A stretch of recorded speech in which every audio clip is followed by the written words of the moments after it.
علامہ ابتسام الہی ظہیر حفظہ اللہ تبارک و تعالی، ان کا بیان حرف حرف موتی ہے. ان سے محبت تھی، محبت ہے، محبت رہے گی.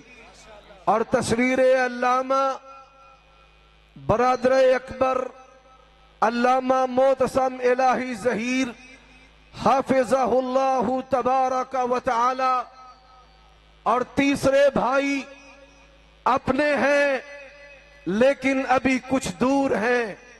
ان سے گزارش ہے آ جائیے اپنے بھائیوں کے ساتھ اور آ جائیے اس مرکزی جمعیت میں، ناراضگیوں کو دور کریں.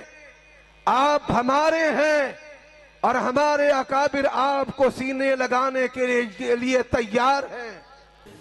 اور یہ جو چھوٹے چھوٹے کام ہیں کہ جو ناراض ہوتے ہیں اپنی کوئی تنظیم کھڑا کر لیں نا. 24 جولائی 1948 کو مرکزی جمعیت اہل حدیث کی بنیاد رکھی گئی تھی. کب؟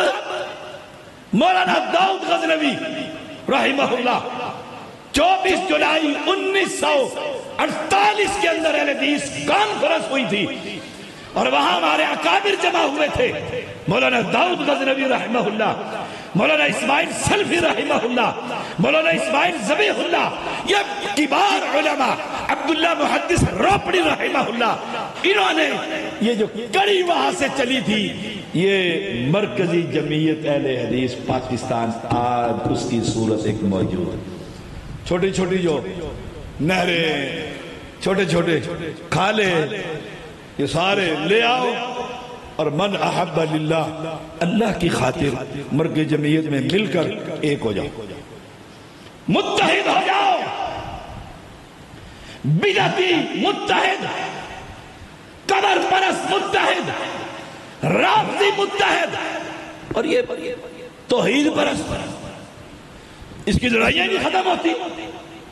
اور کہے گا مجھ سے پکا حدیث کوئی ایک ہو جاؤ اللہ کی توحید کی خاطر، میری خاطر نہیں.